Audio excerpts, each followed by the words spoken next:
Cinejornal entrando no ar agora e no programa de hoje eu tenho o prazer de te mostrar o papo que eu bati com o diretor Sérgio Rezende, que está com um filme novo aqui no Canal Brasil.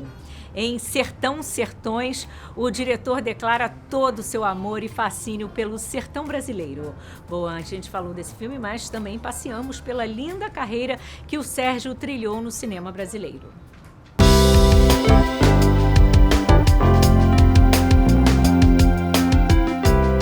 Bom, todo mundo sabe que Sérgio Rezende é cineasta, mas o que pouca gente sabe é que ele é um excelente frasista. Eu adoro as suas frases. E a gente vai começar essa entrevista com uma delas, que é o seguinte: ele diz que a vida é um roteiro e cada um escreve o seu. Como é que você vem ao longo desse tempo todo escrevendo o roteiro da sua vida, Sérgio? É isso aí, minha vida é o cinema. Você sabe que tem um negócio gozado assim na minha vida? Eu fico marcando os anos que existem para mim, são os anos que eu fiz um filme. Então, em 1980 eu fiz um primeiro filme. 81, nada. 82 eu lancei O Sonho Não Acabou. Esse ano... Aí eu vou, Capa Preta, são os anos dos filmes, né? E eu tenho tido essa sorte assim de viver de cinema. Eu não fiz publicidade, eu não fiz videoclipe. Eu fiz cinema de longa-metragem e recentemente com essa coisa de série, em televisão e tudo, andei ali um pouquinho por ali também. Mas acho que é isso, quer dizer, é uma vida assim de cinema, né? O roteiro é o cinema. Isso é o cinema e a vida. E o roteiro a gente vai, às vezes, improvisando, como nos filmes, né?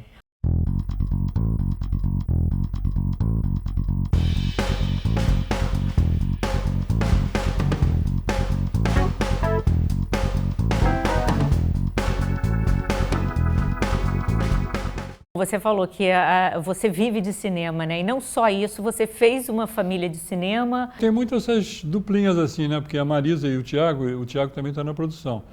Então, outro dia eles vieram aqui almoçar, eu falei, vem cá, pô, vocês vão despachar ou vão conversar? Né? Porque é aquela coisa de ficar despachando, não, porque o orçamento, pô, me dá um tempo aí, né? Eu e Júlia já é mais um negócio das coisas, dos roteiros, das ideias, dos filmes, né? E a Maria é uma parceiraça, assim, que monta meus filmes, monta os filmes da Júlia. Então a gente passa... Eu sou daqueles diretores assim do velho esquema, porque hoje em dia eu vejo que a garotada entrega o filme na mão do montador, vai lá uma vez por semana, sei lá e tal. Eu não, eu sento na sala de montagem e não levanto de lá, né? Fico lá o tempo todo. Então, essa convivência com a Maria também é um privilégio, né? E a Maria montou Sertão Sertões, que é o seu filme mais recente, né? É isso aí. Que eu já venho fazendo há muitos anos. Até quando eu comecei a fazer esse filme, tem 10 anos, a Júlia nem estava no cinema profissional como ela está. Ela foi comigo lá para Canudos. E fizemos lá, era uma mini equipe, assim, era eu, ela e o Armando Lacerda, que é co-diretor e tudo. E a Júlia foi para nos ajudar lá e tudo mais. Muitos sertanejos sonham com o litoral. O homem da cidade tem pesadelos com o sertão. 100 anos atrás, mais de 70% dos brasileiros viviam no campo. Hoje, não passam de 15%. E usando mais uma frase do Sérgio, né? Você diz que o caçador de imagens é um cego que, de repente, vê. Quando é que você viu esse filme que você diz que já constrói há muitos anos? Não, e como ele foi se construindo? Porque eu sou um apaixonado pelo sertão. Estrito lato sensu, assim, né? Quer dizer, eu fiz muitos filmes no sertão. Ou sobre sertanejos, né? Por exemplo, eu fiz O Homem da Capa Preta, que era filmado aqui no Rio, em Caxias, que naquela época era o sertão do Rio de Janeiro. Mas de um nordestino que veio de lá, segundo a profecia do Antônio Conselheiro, né? O sertão vai virar praia, vai virar sertão, e esse cara veio do sertão para o litoral. Depois eu filmei Doida Demais lá no sertão, em Botirama, na Bahia e tudo. Fiz o Lamarca, idem. Fiz o Canudos, de novo lá. Né? O Doida Demais tem uma parte grande feita lá também. Então eu sou apaixonado pelo sertão, assim, né? Pela essa coisa, que eu acho que é meu fascina um pouco também pelo cinema americano, do filme de western, né? Aquela natureza bruta, assim, eu tenho origem de família mineira, então essa coisa... Agora, especificamente, esse filme veio da minha admiração, né? Aí já é uma admiração literária pelo Euclides da Cunha e pelo Guimarães Rosa. Pois é, o filme ele traz textos ele começou com isso, né, ele começou com isso. E do Grandes Sertões. Eu comecei, a primeira ideia era refazer a viagem que esses dois caras fizeram, né? O Euclides, quando saiu de São Paulo e foi para o sertão para cobrir a Guerra de Canudos, e fez essa longa viagem, e o Guimarães Rosa, que também fez uma longa viagem tocando uma boiada antes de escrever o Grande Sertão. Então, isso foi 10 anos atrás, eu comecei por aí. Né? E peguei um carro, essa mini equipe, e saí um road movie. Saí por essas estradas que claro que mudaram muito nesse tempo todo, mas percorrendo aqueles caminhos. A terra natal é muito ótima, acho que todo mundo quer bem a terra natal dele, pode ele mudar para onde for, mas ele sempre ama a terra natal. Então refiz esses caminhos. Tudo mudou, o mundo mudou. À medida que eu fui nesses 10 anos filmando, fiz isso em etapas e tudo, eu saí um pouco do negócio do Euclides e do Guimarães e entrei no Antônio Conselheiro. A profecia dele, mítica também, o sertão vai virar praia, a praia vai virar sertão. Isso significa o quê? Isso significa transformação. Isto é a transformação. E essa transformação porque a profecia do Antônio Conselheiro, na verdade, é uma poesia, é um poema. Onde cabeças mil, não sei o quê, é uma criação poética, mas que que encontra com a realidade brasileira. Outro dia eu vi agora, semana passada, no IBGE, parece que não sei quantos, 60% da população brasileira está morando aqui a 150 quilômetros das praias. O sertão veio para cá. Isso é uma mega transformação na sociedade brasileira, não é? De valores, de cultura, de coisas e tudo. Então eu alarguei um pouco essa coisa da admiração pelo Euclides, pelo Guimarães, e peguei um pouco esse negócio do Antônio Conselheiro. E aí, de repente eu me dei conta, mas aonde é que ainda há o sertão? Ou resquício mais forte dele? É na Amazônia, pô. A Amazônia é o nosso último sertão, que também está sendo invadido, não é? E com todas as questões lá. E que também, por outro lado, assim, se você pega os povos indígenas, eles têm aquela resistência do Antônio Conselheiro, dos canadenses.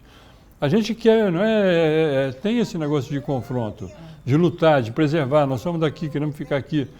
Né? Então, eu acho que o filme tem assim, um pouco esse painel do Brasil. As pessoas às vezes me dizem, pô, é um filme assim, bruto, né? É um filme duro. E, na verdade, é isso mesmo. O Brasil é bruto, né? E o sertão é bruto e o litoral é bruto também. Hoje está, né, as questões todas que a gente está vivendo, de violência urbana, não é, desses conflitos todos, é a sociedade brasileira pegando fogo. Né? O sertão é onde a civilização não está. A civilização vive no litoral. O sertão é pobre, o litoral é rico. Não, o filme conjuga assim, duas vertentes, dois lados. Né? Um lado, assim, digamos, mais realista, do depoimento das pessoas que eu fui encontrando e tudo mais, e um lado mais poético, de digressões poéticas, de procurar, né, fazer pontos de contato. Tem os textos do Guimarães, os textos do Euclides, né? Outros textos que eu mesmo escrevi, fazendo um pouco um contraponto à coisa da realidade. Então o filme é um pouco isso, assim, feito com essa inteira liberdade que a falta de dinheiro permite. Como eu não tinha um tostão, ninguém me encomendou, ninguém me pediu, ninguém me cobrou. Eu fazia, eu e Armando, o que a gente bem queria. E foi uma coisa prazerosa pra caramba, e tem esse lado de descobrir o mundo que nos cerca. Era só mato lá. Ali era mato, era boi pastando, charrete e cavalo andando pra lá e pra cá, o pessoal montado no cavalo. Era uma casa aqui, outra ali, depois que foram construindo. Não tinha esse monte de casa, não. Esse laço que você faz do sertão com o litoral, né, tem muito a questão da imigração, que é um fenômeno mundial, um fenômeno brasileiro, mas mundial também.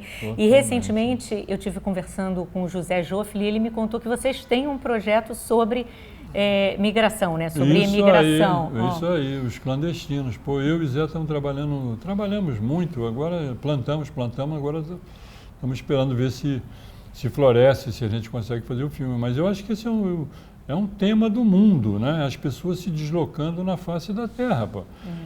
E no mundo inteiro, pô. E na minha família tem os meus avós, vieram da Espanha, os avós da Marisa vieram do mundo árabe, né? E a gente ficava vendo esse negócio, reparando assim, quem é que migra? São os fortes. São esses que saem. Quem é frágil, quem é fraco, ou moralmente ou fisicamente, fica. Né? E aqueles que têm esse pá, eu vou, né? Então eu acho que isso é uma coisa vital, gigantesca. Agora, no caso do Brasil, não é isso somente, não é aventura, não é a miséria, é a pobreza. Isso vem desde os flagelados.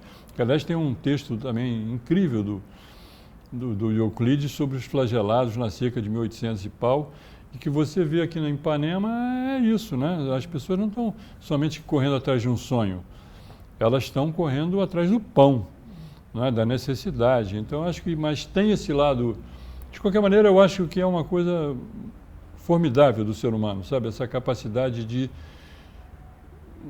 não parar, de não se abater, de não se entregar, de vou. Agora, esse projeto seu com o Joffre, Os Clandestinos, é sobre... É uma série, na verdade, com esses personagens que saem com esse sonho de ir embora para a América. E aí é a aventura de passar...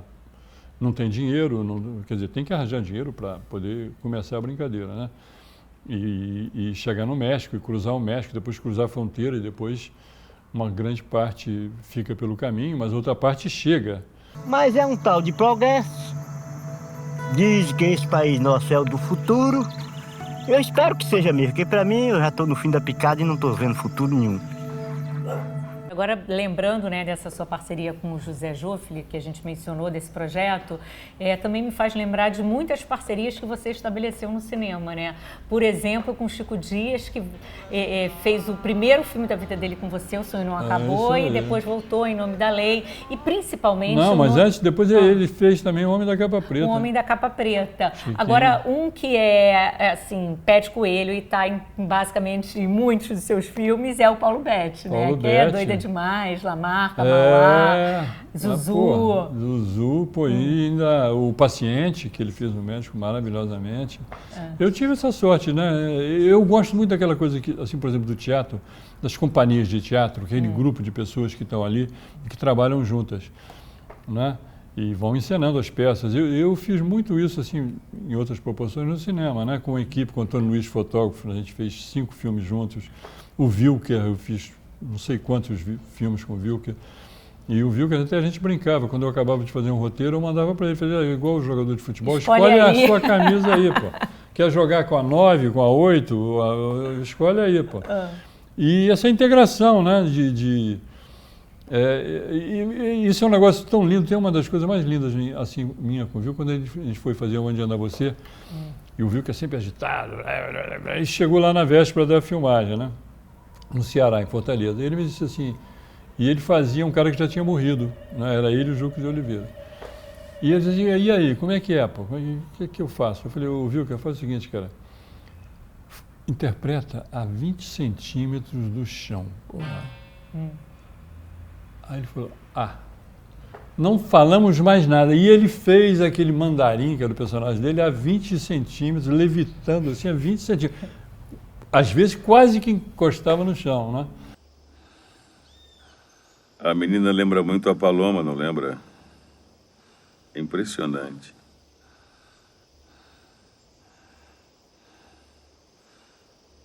Eu senti por Paloma o mesmo que você sentiu, Felício. Isso é pecado. O Betti, pô, a gente foi para... Né, a gente começou essa brincadeira nossa com Doida Demais. Depois ele fez, que eu acho um trabalho extraordinário, que ele fez no Lamarca, ele perdeu 30 quilos para fazer aquele filme. Depois ele foi fazer Canudos, né? E aí tem essa coisa hoje em dia, muito dessa discussão da questão da escalação dos elencos, né? Que as pessoas diziam assim, porque era uma família sertaneja, né? E aí eu escalei essa família com o Paulo Betti, chefe da família, a Marieta, a Cláudia Abreu, a Cacau, a Dandara, filha do Rui Guerra, e o Jorginho Neves. E as pessoas vêm cá, pô. Mas a Marieta, essa moça fina do Rio de Janeiro, vai fazer uma sertaneja? A Cacau de Ipanema, pô, como é que ela vai... Né? O Paulo Betti, paulista de Sorocaba, e eles arrebentaram. Né? Eu acho que essa coisa da essência dos atores, da profissão, né? De você construir papéis e tudo, né? levo, meu pai leva. Leva. Vamos ver. Quando eu vi o retrato, eu nem não acreditei. Eu achei que era a armada do cão.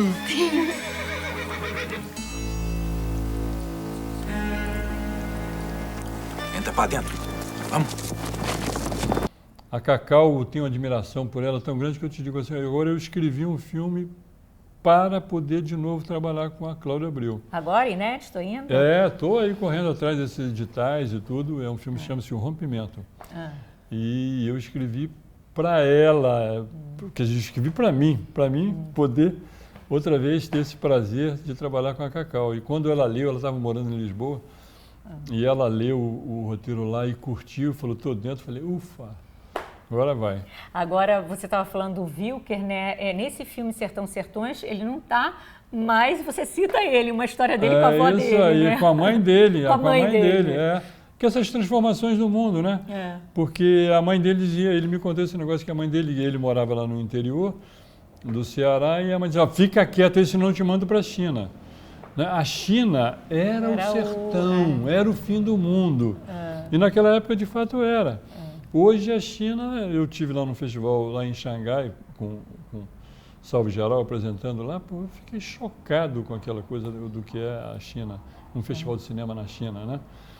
Então, aí eu botei essa brincadeira, essa historinha do Wilker no filme.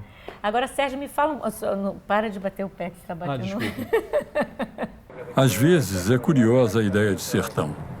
No mundo globalizado, o cearense José Wilker me contou, num festival de cinema brasileiro em Miami, que sua mãe, sertaneja de Juazeiro do Norte, ameaçava mandar o filho bagunceiro para a China. Para ela, o sertão assustador estava muito longe das terras do Padre Cícero. Agora me fala desse seu fascínio pelas figuras históricas, né? Tenório Cavalcante, Antônio Conselheiro, Lamarca, Zuzu Ângel, Mauá. Eu acho que essa questão assim, sabe, eu vejo que o cinema, essa questão de dos países, das culturas contarem a sua história, é o cinema no mundo, pô. Os filmes que atraem, não é negócio de sucesso, de dinheiro, mas que atraem um interesse do público, são as nossas histórias que só nós podemos contar e só nós contaremos. E são os filmes que, 1000 vertentes diferentes, atraem o interesse do público. Não é? Então, de um musical como Cazuza ao Carandiru, e eu não vou nem ficar dando exemplo, né? Então, eu acho que tem um lado assim meu também que eu acredito eu gosto de quase tudo em cinema, mas eu gosto de grandes histórias e de grandes personagens. E esses caras são mega aventureiros. A gente estava falando há pouco assim, da coisa da aventura. O Tenório Cavalcante era um nordestino lá de Alagoas que mataram o pai dele. Ele vingou a morte do pai, pegou um pau de arara, veio para o Rio de Janeiro e em 20 anos ele era um mito, porra. O Mauá era um garoto pobre do Rio Grande do Sul, que veio também matar o pai dele, ele veio para o Rio, foi ser caixeiro num armazém e 30 anos depois era o cara mais rico da América.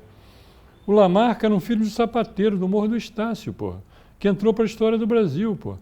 A Zuzu, que já era uma grande figurinista, mas essa dimensão da Zuzu também é dessa coisa da aventura humana. Então é esse negócio que me fascina nesses caras e continuará me fascinando. Desacato foi não terem cumprido a lei na hora que prenderam o Stuart. Desacato foi não terem cumprido a lei na hora de interrogá-lo. Desacato é torturar e matar. Desacato é impedir o direito sagrado de uma mãe enterrar o seu filho.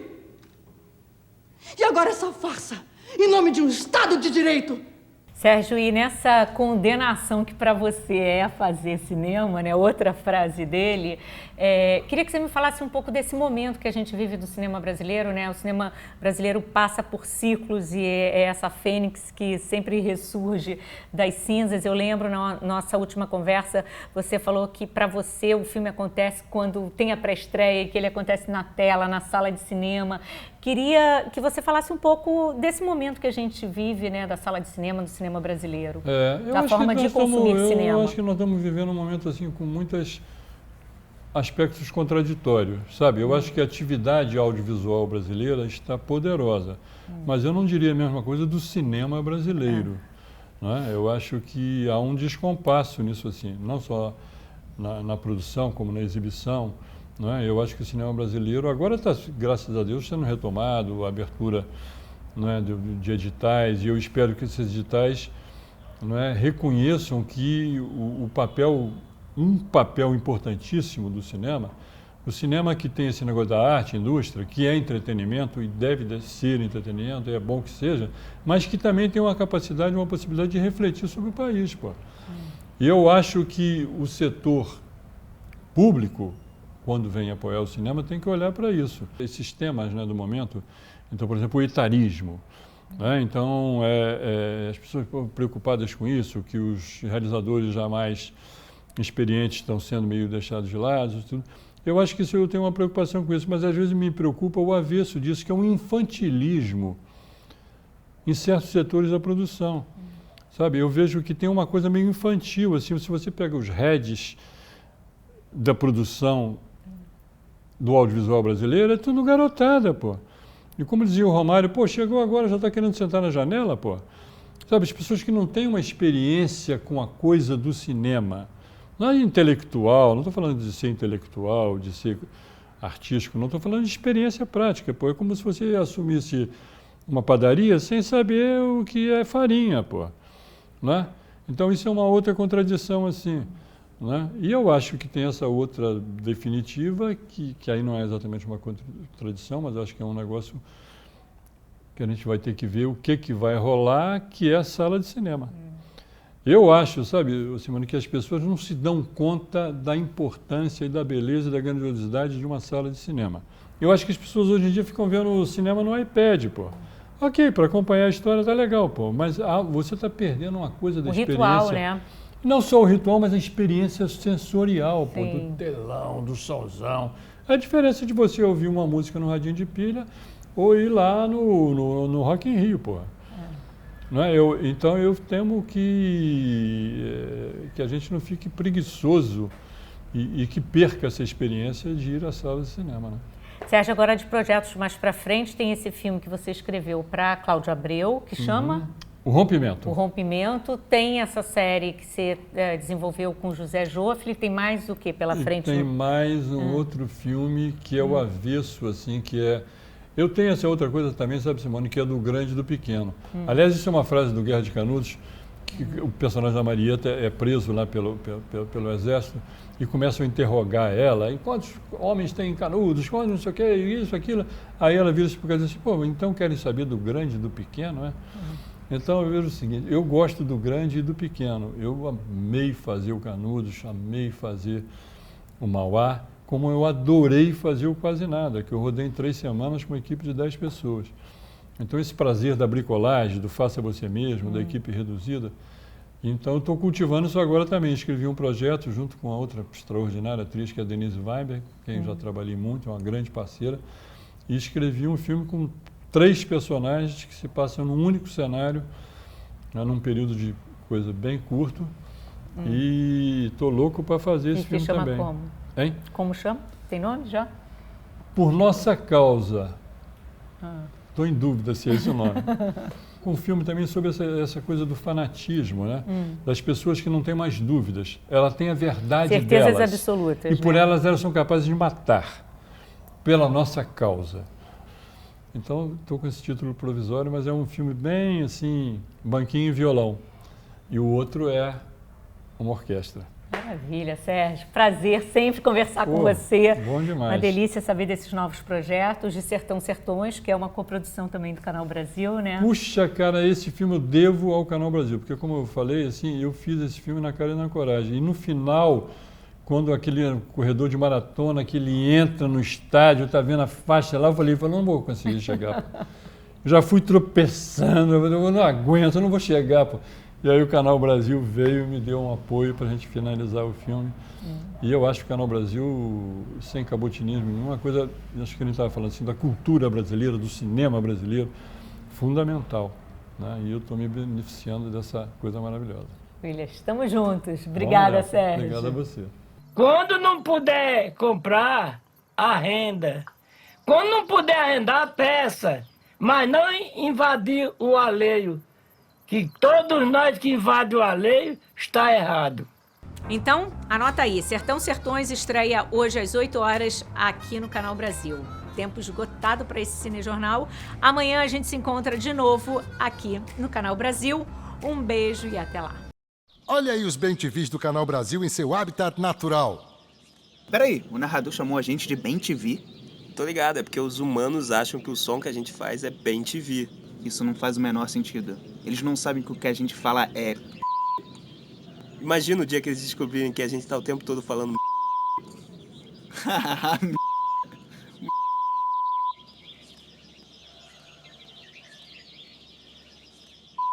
Tá, chega. Já deu.